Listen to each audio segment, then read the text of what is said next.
जय हिंद साथियों। दोस्तों, गर्मी बढ़ने लगी है क्योंकि अप्रैल का महीना शुरू हो चुका है। कुछ किसान भाइयों के खेत अगर अभी खाली हैं या गेहूं की कटाई के बाद खाली होने वाले हैं तो आज का वीडियो आप ही के लिए है। आज के वीडियो में हम बात करेंगे कि हम अप्रैल के महीने में कौन सी सब्जियां लगा सकते हैं जिन्हें उगाकर आप गर्मियों में अच्छी कमाई कर सकते हैं। साथ ही ये सब्जियां आप अपने घर की छत या अपने किचन गार्डन में भी उगा सकते हैं। तो जिन भाइयों ने अभी तक मेरे चैनल को सब्सक्राइब नहीं किया हुआ है वो प्लीज़ पहले चैनल को सब्सक्राइब कर लीजिए। चलें शुरू करते हैं आज का वीडियो। आज की हमारी सबसे पहली फसल है भिंडी। भिंडी को चूंकि फुल सनलाइट की ज़रूरत होती है इसलिए अप्रैल के लिए ये सबसे बेहतर फसलों में से एक फसल हो सकती है। भिंडी के लिए आपको डायरेक्ट सोइंग करनी है। और दूसरी एक अच्छी बात इसमें यह है कि गर्मियों में भिंडी के अंदर कोई भी बीमारी और कीड़ा अक्सर ज़्यादातर नहीं लगता है। इसके लिए आपको 1 एकड़ के लिए 2 किलो बीज की ज़रूरत होगी और बुआई के 45 से 50 दिन के बाद में आपको उत्पादन मिलना शुरू हो जाएगा। प्रोडक्शन इसमें तकरीबन 60 क्विंटल तक का आपको मिल सकता है। और अप्रैल में अगर आप भिंडी लगाते हैं तो जिस समय भिंडी तैयार होकर आएगी उसके हिसाब से आपको 1 एकड़ में कम से कम 1 लाख का प्रॉफिट आराम से दे जाएगी। दूसरी हमारी आज की फसल है दोस्तों बैंगन। बैंगन को आप डायरेक्ट भी कर सकते हैं और नर्सरी भी लगा सकते हैं। अगर आप इसको नर्सरी से करते हैं तो 15 से 20 दिनों में बैंगन की नर्सरी आपकी तैयार हो जाती है। और नर्सरी की बुआई के बाद यानी कि रोपाई करने के 75 दिनों में आपको आराम से बैंगन का उत्पादन मिलना शुरू हो जाता है। ये भी एक फुल सनलाइट को प्रीफर करने वाली क्रॉप है, इसलिए अप्रैल के लिए ये बहुत अच्छी क्रॉप आपके लिए रहेगी। इसमें आपको एकड़ में उत्पादन तकरीबन 180 से 200 क्विंटल तक मिल सकता है। और अगर प्रॉफिट की बात करें यानी कि शुद्ध लाभ की तो ये आपको एकड़ में 2 लाख रुपए तक का मुनाफा दे सकती है। तीसरी हमारी फसल है दोस्तों करेला। इसे भी आपको नर्सरी से लगाना है तो ज़्यादा अच्छा रहेगा और इसमें आपकी नर्सरी 30 दिन के अंदर तैयार हो जाती है। हार्वेस्टिंग की अगर बात करें यानी उत्पादन आपको 40 से 45 दिन में मिलना शुरू हो जाएगा रोपाई के बाद में। इसमें आपको कुल उत्पादन एकड़ में 100 से 120 क्विंटल आराम से मिल जाता है। और प्रॉफिट जो आपकी अगर हम बात करते हैं तो 2 से 3 लाख रुपए करेला आपको प्रॉफिट दे जाता है एक एकड़ में अगर आप इसको अप्रैल महीने में लगाते हैं। चौथी हमारी फसल है दोस्तों आज की मिर्च। इसको भी आप अगर नर्सरी से करते हैं तो ज़्यादा अच्छा है। आप नर्सरी में इसकी पौध तैयार कर लीजिए, 20 दिनों में इसकी पौध तैयार हो जाएगी और उत्पादन आपको ये रोपाई के 40 दिनों के बाद देना शुरू कर देगी। अप्रैल में इसको लगाना इसलिए अच्छा है क्योंकि ये भी पीछे की तीनों फसलों की तरह फुल सनलाइट को प्रीफर करने वाली क्रॉप है। ज़्यादा उत्पादन लेने के लिए आप ये कर सकते हैं कि रोपाई के 15 दिनों के बाद में मिर्च के पेड़ों में पिंचिंग का प्रोसेस कर सकते हैं जिससे और मिर्च आपको घनी मिलेगी। उत्पादन इसका आराम से 90 से 100 क्विंटल पूरा फसल में मिल जाता है। और प्रॉफिट की अगर हम बात करते हैं तो मिर्च आपको 1 एकड़ में आराम से 1 लाख रुपए कम से कम प्रॉफिट दे जाती है। पांचवी फसल हमारी है धनिया। धनिया जनरली वैसे तो जाड़ों में लगाया जाता है लेकिन गर्मियों में भी धनिया अगर आप लगाते हैं यानी अप्रैल के महीने में अगर गर्मी में धनिया लगाते हैं तो धनिया का मार्केट में आपको एक बहुत अच्छा रेट मिल जाता है क्योंकि अब धनिया 12 महीने इस्तेमाल किया जाता है। 1 एकड़ में धनिया लगाने के लिए आपको इसके 10 किलो बीज की ज़रूरत होगी। और अगर आप डायरेक्ट सोइंग कर रहे हैं इसकी तो 30 से 35 दिन के बाद में आपको धनिया का उत्पादन मिलना शुरू हो जाएगा। अगर उसकी आप कटाई कर सकते हैं 30 से 35 दिन बाद। अदरवाइज़ आप अगर पूरी मैच्योरिटी की अगर हम बात करेंगे तो 60 से 65 दिन के अंदर धनिया आपका तैयार होकर बाज़ार में आ जाता है। उत्पादन हमको आराम से 35 क्विंटल 1 एकड़ में मिल जाता है। और अगर प्रॉफिट की बात करें तो 1 एकड़ में ये आराम से हमको 75,000 रुपये का मुनाफा दे जाने वाली फसल है। छठी हमारी फसल है दोस्तों आज की डेट में खीरा। खीरा एक बेल वर्गीय फसल है। देखिए, बेल वर्गीय फसलों को लगाने का सबसे अच्छा फ़ायदा यह है अप्रैल के महीने में कि अगर लू वगैरह चलती है, गर्म हवाएं चलती हैं तो बेल वर्गीय फसलों में लू को, गर्म हवाओं को टॉलरेट करने की क्षमता ज़्यादा होती है। तो ये खीरा भी इसी में आता है और खीरा गर्मी की फसल है। तो इसको भी दोस्तों आपको नर्सरी लगाकर करें तो ज़्यादा अच्छा है। नर्सरी आप रोटरे या खेत में भी लगा सकते हैं। 30 दिनों में आपकी इसकी नर्सरी तैयार हो जाती है। और इसकी एक बहुत अच्छी वैरायटी मैं आपको बता रहा हूँ, जेके मनाली, जो मैंने पीछे भी बताई थी, जेके सीड्स की जेके मनाली, वो लगाइए। अगर आप डायरेक्ट सीडिंग करके लगाना चाहते हैं, डायरेक्ट सोइंग करना चाहते हैं तो आप बेड्स बनाइए और बेड्स के बीच की दूरी जो है वो कम से कम 3 फीट ज़रूर रखें।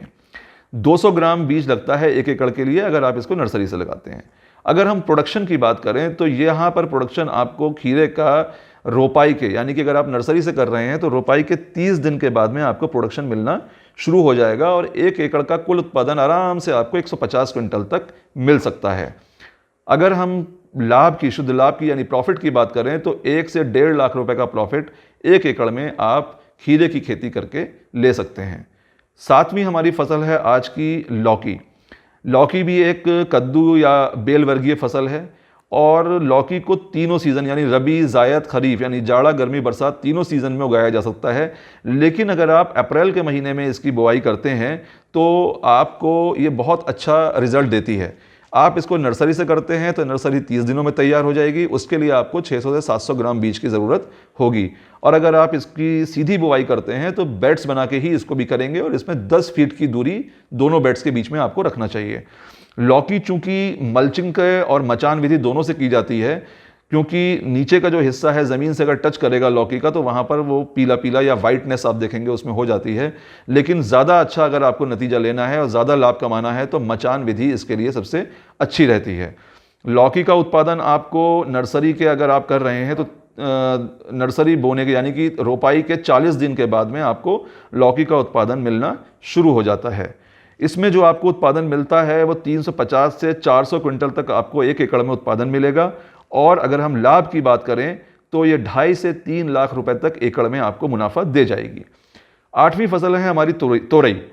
तोरई या गिलकी भी आप लगा सकते हैं। तोरई भी बेल वर्गीय फसल है और मैं इसको आपको कहूँगा कि आप इसको चाहे सीधी बुवाई करेंगे तो वो भी बेड्स बना के करना है आपको और 2 बेड्स के बीच में 6 से 7 फीट की आप दूरी रखें तो ज़्यादा अच्छा है।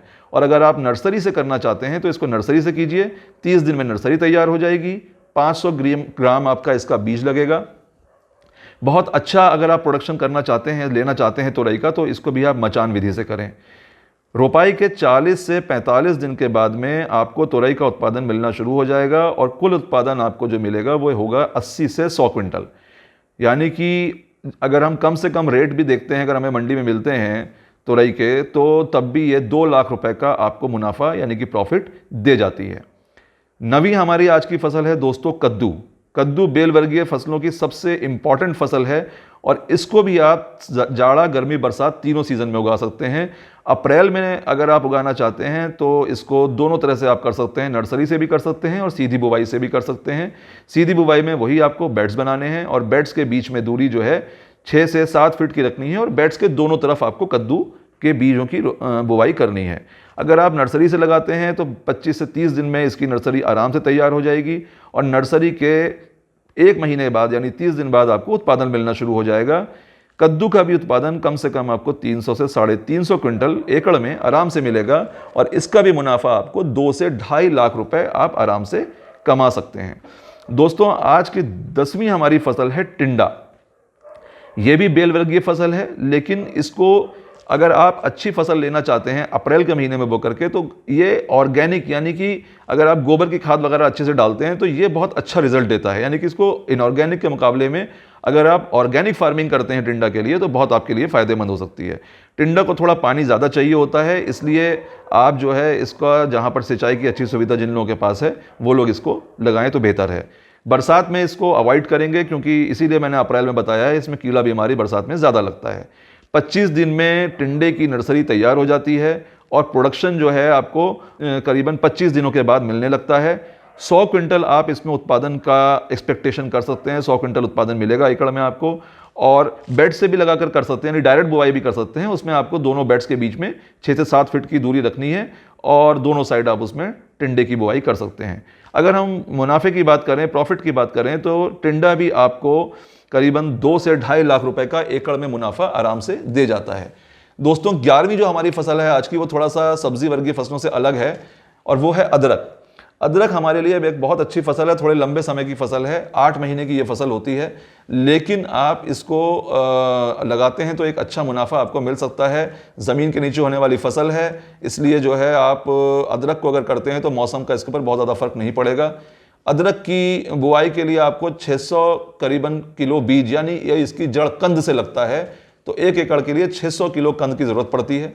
अगर हम बात करें इस पे के बुआई का क्या तरीका होगा, तो इसमें आप बेड्स बनाइए और करीबन 1 मीटर चौड़े बेड्स आप बना सकते हैं और दोनों बेड्स के बीच में आप कम से कम 1.5 से 2 फीट की दूरी रखिए। लेकिन जो 1 मीटर चौड़ा आप बेड बनाएंगे उसमें आपको लाइन में बुआई करनी है और लाइन से लाइन के बीच की दूरी उस बेड पे 20 से 25 सेंटीमीटर आप रखिए और पौधे से पौधा या बीज से बीज की या कंद से कंद के बीच की दूरी जो है वो भी आप 20 से 25 सेंटीमीटर रख सकते हैं। इसमें जो आपको उत्पादन मिलता है वो 1 एकड़ में तकरीबन 20 टन उत्पादन आराम से मिल जाता है और जो मंडी का प्राइस है उसको देखते हुए हमें इसमें प्रॉफिट आराम से कम 1 एकड़ में अदरक की खेती करके आप 2 लाख रुपए का प्रॉफिट आपको मिल जाएगा। हमारी आज की आखिरी और 12वीं फसल है पुदीना। पुदीना असल में 3 तरह के होते हैं। मैं इसके ऊपर एक और डिटेल वीडियो भी बनाने वाला हूं जिसमें कि आपका मैंथा आर्वेंसिस जिसको हम जापानीज मिंट के नाम से जानते हैं, दूसरा हमारा स्पीयरमिंट जिसको हम टाटा के नाम से जानते हैं और तीसरा हमारा होता है पिपरमिंट जो कि हमारा जनरल पुदीना है। तो हम आज के वीडियो में जो बात कर रहे हैं वो पिपरमिंट की बात कर रहे हैं, मैंथा पिपरिटा।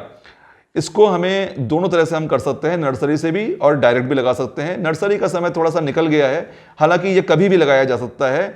बरसात में थोड़ा आपको प्रोडक्शन इसका अच्छा नहीं मिलता है।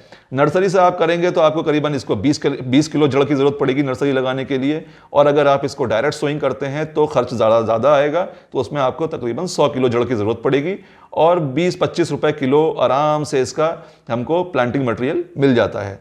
उत्पादन की हमें बात करें तो 75 से 80 दिन में पुदीना का आपको उत्पादन मिलना शुरू हो जाएगा। अगर इसको आप एक कटिंग लेते हैं तो 15 क्विंटल आपको आराम से फ्रेश जो है पुदीने का पैदावार मिलेगी और आप चाहें तो उसके 40 से 45 दिन के बाद दूसरी कटिंग भी ले सकते हैं और उसकी इसी तरह से 40 से 45 दिन के बाद तीसरी कटिंग भी ले सकते हैं और सारी कटिंग्स में आपको कुल मिलाकर के तीनों कटिंग से 32 क्विंटल पुदीना की पैदावार मिल सकती है। इसको आप फ्रेश या सुखाकर उसकी पत्तियां दोनों तरह से मार्केट में बेच सकते हैं। तो पुदीने में जो आपको प्रॉफिट मिलता है वो 1 एकड़ में तकरीबन 2 लाख रुपए ये भी आराम से दे देती है। तो आज की वीडियो में हमने इन 12 फसलों के बारे में जाना। अगर आपको आज का वीडियो दोस्तों पसंद आया हो तो प्लीज़ इसे लाइक ज़रूर कीजिएगा और ज़्यादा से ज़्यादा लोगों के साथ शेयर ज़रूर कीजिएगा। चैनल को हमारे सब्सक्राइब कर लीजिएगा और नोटिफिकेशन बेल को ज़रूर प्रेस कर दीजिए ताकि आगे आने वाली वीडियो के नोटिफिकेशंस आपको मिलते रहें। जल्दी ही मिलेंगे एक नई वीडियो में एक नए विषय के साथ। तब तक के लिए मुझे आज्ञा दीजिए। जय हिंद, जय भारत।